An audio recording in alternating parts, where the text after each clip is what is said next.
आज के इस वीडियो में पढ़ेंगे अगर न्यू पार्टनर का एडमिशन होता है तो न्यू पार्टनर जो भी कैपिटल उसको लेके आना उसके बारे में अगर इन्फॉर्मेशन ना दी हुई हो तो कैसे हम कैलकुलेशन करेंगे न्यू पार्टनर के कैपिटल का। तो उसमें क्वेश्चन में कैसे हमें फाइंड करना रहता है न्यू पार्टनर कैपिटल। आइए उस क्वेश्चन समझते हैं उसको।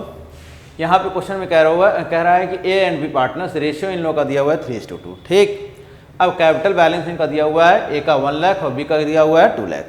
रिजर्व पहले से बैलेंस शीट के अंदर एग्जिस्ट है 50,000। रिवैल्यूएशन प्रॉफिट हुआ है 40,000। गुडविल फर्म की वैल्यू हुई है 1 लाख। सी एडमिट हो रहा है 1/5 शेयर के लिए और वो लेके आ रहा है गुडविल कैश में अपना। गुडविल फर्म की वैल्यू हुई है 1 लाख, उसी के बेस पे वो लेके आएगा।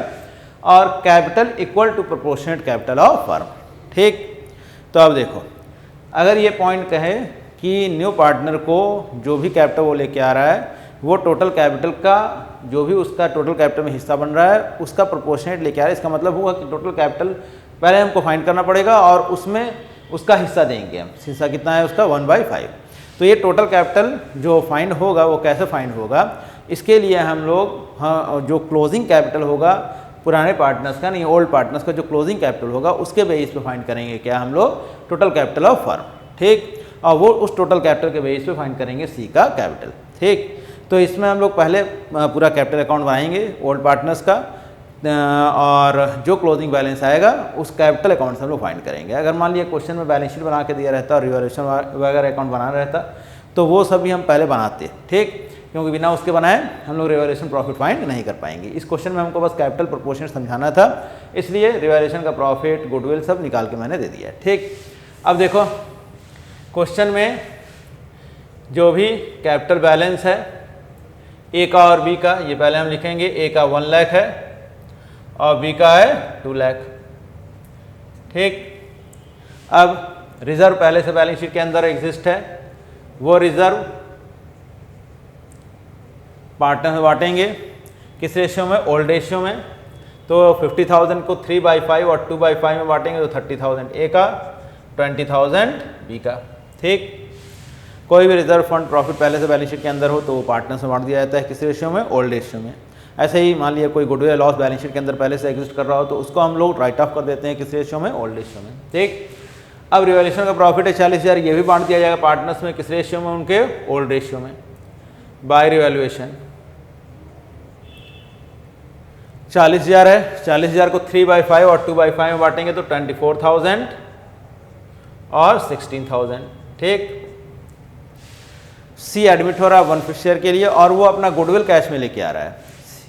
टोटल फर्म की गुडविल 1 लाख है तो सी का गुडविल कितना होगा, 1 लाख का 1/5 यानी 20,000।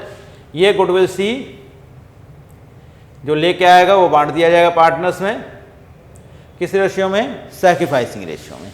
अब यहाँ पे सैक्रिफाइसिंग रेशियो ओल्ड रेशियो ही हो जाएगा क्योंकि न्यू रेशियो या गेनिंग रेशियो के बारे में कोई इन्फॉर्मेशन, न्यू रेशियो या सैक्रिफाइसिंग रेशियो के बारे में कोई इन्फॉर्मेशन नहीं दिया है। अगर न्यू रेशियो दिया होता तो हम ओल्ड माइनस न्यू करके सैक्रिफाइसिंग रेशियो फाइंड करते। अगर कोई इन्फॉर्मेशन नहीं दिया है तो पहले के वीडियोज़ में हमने ये डाला है टॉपिक सैक्रिफाइसिंग रेशियो और न्यू रेशियो कैसे फाइंड करेंगे। तो इसमें अगर ये चीज़ याद रखना कि अगर ओल्ड रेशियो दिया हुआ है और न्यू पार्टनर का शेयर दिया है और बाकी न्यू रेशियो के बारे में या सैक्रिफाइसिंग रेशियो के बारे में कोई इन्फॉर्मेशन नहीं है तो ओल्ड रेशियो ही क्या हो जाता है, सैक्रिफाइसिंग रेशियो। तो यहाँ गुडविल जो सी लेके आया उसको सैक्रिफाइसिंग रेशियो में बांटना और सैक्रिफाइसिंग रेशियो यहाँ 3:2 ही होगा क्योंकि अदर कोई इन्फॉर्मेशन नहीं दिया है। तो 20,000 का 3/5 निकालेंगे तो वही आ जाएगा 12,000 ए को मिलेगा और 8,000 बी को। ठीक, अब हम फाइंड कर लेंगे इसका क्लोजिंग कैपिटल ए और बी का, टू बैलेंस कैरी डाउन। तो यहाँ पे इनका टोटल आ जाएगा 1,66,000, 1,66,000 इनका कैपिटल बैलेंस आया और इनका 2,44,000, 2,44,000।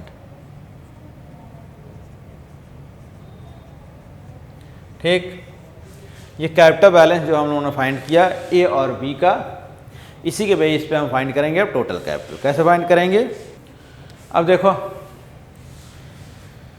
सी का जो शेयर है वो 1/5 है न्यू फर्म में, तो सी का शेयर 1/5 है तो बाकी जो शेयर रहेगा वो रिमेनिंग 4/5 बचेगा, वही शेयर होगा किसका, ए और बी का।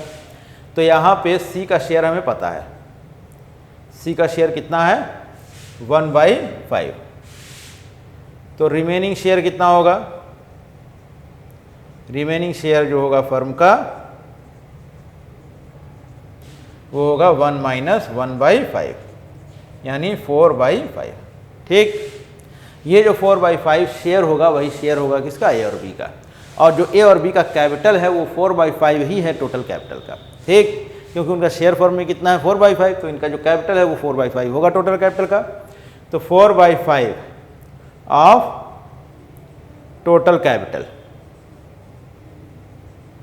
ये क्या होगा, combined capital of old partners यानी ए एंड बी। ठीक, तो अब यहाँ पे 4/5 जो टोटल कैपिटल का है वो ए और बी का कैपिटल है 1,66,000 ए का और 2,44,000 बी का। ठीक, अब टोटल कैपिटल फर्म का कितना होगा 1,66,000 प्लस 2,44,000, इसको करो तो 4,10,000 आएगा, जोड़ेंगे तो इनटू ये 4/5 है, क्रॉस मल्टीप्लिकेशन होगा 5/4। ये हो गया टोटल कैपिटल ऑफ फर्म। अब हमें किसका कैपिटल चाहिए, सी का। तो जो सी का कैपिटल होगा इसी टोटल कैपिटल का क्या होगा, वो 1/5, क्योंकि सी का शेयर कितना है 1/5। अब 5 से 5 काट दो, 4 से ये कट जाएगा तो ये आ जाएगा 1,02,500। तो सी जो कैपिटल लेके आएगा वो कितना लेके आएगा 1,02,500। यही सी का कैपिटल होगा न्यू फर्म में। ठीक, तो यहाँ पे जो क्वेश्चन में कंडीशन दिया गया था, क्वेश्चन में कहा था कि सी यानी new partner has to bring proportionate capital on the basis of total capital of the firm. अब कभी कभी क्वेश्चन में ये ना कह के एक और पॉइंट बोलता है, वो भी समझ लेते हैं। देखो ये समझ में आ गया होगा, नोट करना चाहो तो इसे नोट कर लें।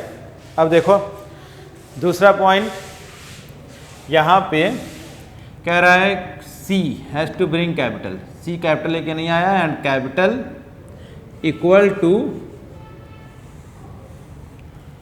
Combined capital of whole partner.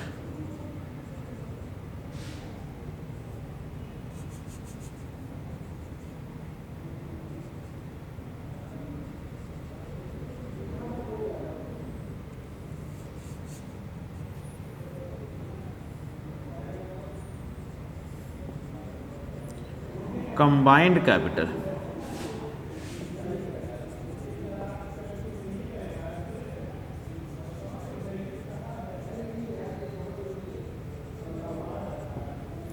अब सुनो, यहाँ पे इक्वल टू शेयर भी लिख सकता है क्वेश्चन में।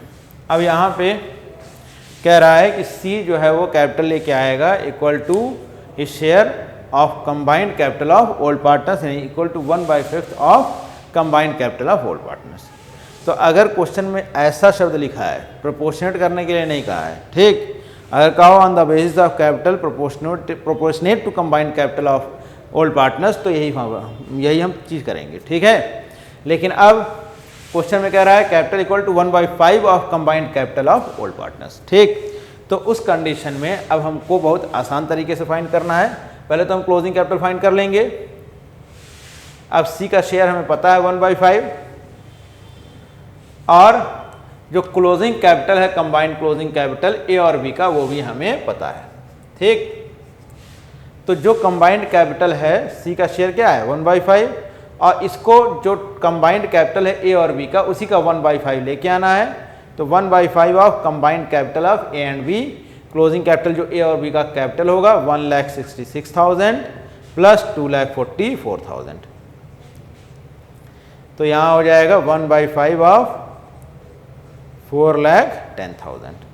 काट देंगे इसको 5,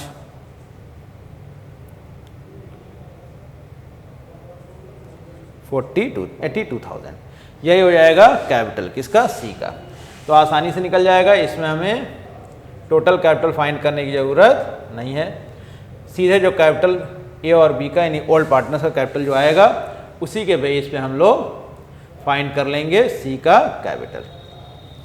तो कैपिटल प्रोपोर्शनेट करने के लिए कहेगा तो क्या करेंगे समझ में आ गया होगा इससे पहले जो हमने बताया था टॉपिक। और ये capital equal to 1/5 of combined capital. अगर क्वेश्चन में साफ साफ लिखा हो कि combined capital of old partners के बेस पे उसको लेके आना है तो जो कंबाइंड कैपिटल रहेगा ओल्ड पार्टनर्स का उसको जोड़ेंगे और उसके शेयर से जो न्यू पार्टनर का शेयर रहेगा उसे मल्टीप्लाई कर देंगे, ठीक। लेकिन अगर कैपिटल प्रोपोर्शनेट करने के लिए कहेगा तो हमेशा पहले फाइंड करेंगे क्या, total capital of the firm, ठीक। वो भी जो क्लोजिंग कैपिटल होगा ओल्ड पार्टनर्स को उसके बेस पे ही हम फाइंड करेंगे, निकालेंगे, ठीक। तो अब ये टॉपिक समझ में आ गया होगा सबको। बुक में क्वेश्चंस हैं इस पे लगाइएगा, जो भी प्रॉब्लम होगी बताइएगा, हमें बताएंगे।